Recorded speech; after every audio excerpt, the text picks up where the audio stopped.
নমস্কার, কেমন আছেন সবাই? আশা করি সবাই খুব ভালো আছেন। ব্যানার্জির রান্নাঘরের আরেকটি পর্বে আপনাদেরকে স্বাগত জানাই। চিংড়ি মাছ দিয়ে পটলের একটা দারুণ রেসিপি নিয়ে আজকে হাজির হয়েছি। তার জন্য পটলটাকে গোটা গোটা করে কেটে নিয়ে নিয়েছি আদা, পেঁয়াজ, রসুন, টমেটো আর নিয়েছি চিংড়ি মাছ। প্রথমে কড়াইতে একটু রিফাইন তেল দিয়ে দিলাম, দিয়ে আমি এই পটলগুলোকে একটু লাল লাল করে ভেজে নেব। পটলগুলোকে আমি খোসা ছাড়িয়ে নিয়ে উপর নিচে সামান্য একটু চিড়ে নিয়েছি, চারি সাইডে হালকা হালকা করে একটু চিড়ে দিয়েছি যাতে তেল মশলাটা সম্পূর্ণ সুন্দরভাবে ঢুকতে পারে। যত সময় পটলটা ভাজা হচ্ছে আমি এদিকে একটা মশলা বানিয়ে নেব। নিয়ে নিচ্ছি পেঁয়াজ, টমেটো, আদা, রসুন, কিছুটা চিনেবাদাম, আপনারা চাইলে এখানে কাজু বাদামও দিতে পারেন। দিয়ে দিলাম 1 চামচ মতো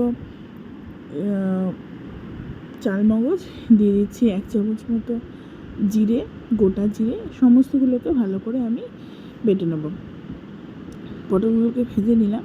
এবার পটল ভাজা তেলের মধ্যেই দিয়ে দিচ্ছি আমি এখানে 10-12টা মতো চিংড়ি মাছ নিয়েছিলাম। চিংড়ি মাছটাকেও ভালো করে ভেজে নিয়েছি। এবার এই চিংড়ি মাছগুলোকেও একসাথে এই পেঁয়াজ, আদা, রসুনের সঙ্গে পেস্ট করে নিয়েছি। কড়াইতে তেল রয়েছে, আমি এখানে লম্বা লম্বা করে আলুও দিয়ে দিয়েছি। আপনারা চাইলে আলুটাকে স্কিপ করতে পারেন।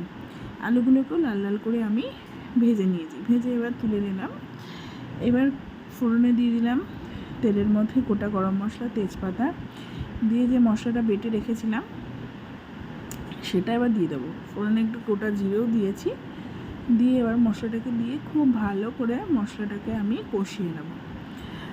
একদম তেল ছাড়া পর্যন্ত ভালো করে কিন্তু মশলাটাকে আমি কষতে থাকবো। এইবার মশলাটা মিক্সিটা ধুয়ে একটু জল দিয়ে দিয়েছি। এবার গুঁড়ো মশলা কিছুটা দেবো। দিয়ে দিলাম হলুদ গুঁড়ো, কাশ্মীরি লঙ্কা গুঁড়ো, আর ঝালের জন্য লঙ্কা গুঁড়ো দিয়েছি। এইবার এর মধ্যে দিয়ে দেবো পরিমাণ মতো নুন। দিয়ে এবার খুব ভালো করে মশলাটাকে আমি কষিয়ে নেব। দেখতেই পাচ্ছেন মশলাটা খুব ভালো করে আমি কষিয়ে নিচ্ছি। মশলাটাকে কিন্তু তেল ছাড়তে শুরু করে দিয়েছে। মশলাটা খুব সুন্দর আমার কষানো হয়ে গেছে। এইভাবে চিংড়ি মাছটা বেটে দিলে, যদি অল্প পরিমাণ চিংড়ি মাছ থাকে তাহলে কিন্তু তরকারিটা এইভাবে রান্না করলে খেতে বেশি ভালো লাগে। এবার ঝোলের জন্য পরিমাণ মতো জল দিয়ে দিয়েছি।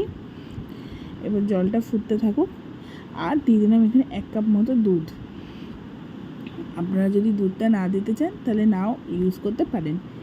এইভাবে চিংড়ি মাছ বেটে রান্না করলে ঝোলের টেস্টটা খুবই ভালো আসে। এমনিতে পটল চিংড়ি আমরা সবাই খাই, কিন্তু এইভাবে একবার করে খেয়ে দেখবেন, খেতে খুবই ভালো লাগে। দেখুন একদম সুন্দরভাবে ঝোলটা ফুটে গিয়েছে, পটল আলু সমস্ত কিছু সেদ্ধ হয়ে গেছে। নামানোর আগে সামান্য একটুখানি ঘি দিয়ে দিলাম। আরেকবার ভালো করে নাড়িয়ে নিচ্ছি। ব্যাস তৈরি হয়ে গেল চিংড়ি বাটা দিয়ে পটলের তরকারি। যা খেতে হবে দারুণ, রুটি, পরোটা বা ভাতের সঙ্গে দারুণ জমে যাবে এই রেসিপিটা। আপনারা একবার বাড়িতে ট্রাই করবেন, আমি আশা করব আপনাদের ভালো লাগবে। যদি রেসিপিটা ভালো লাগে অবশ্যই চ্যানেলটিকে সাবস্ক্রাইব করবেন, লাইক করবেন, শেয়ার করবেন, পাশে থাকবেন। ধন্যবাদ।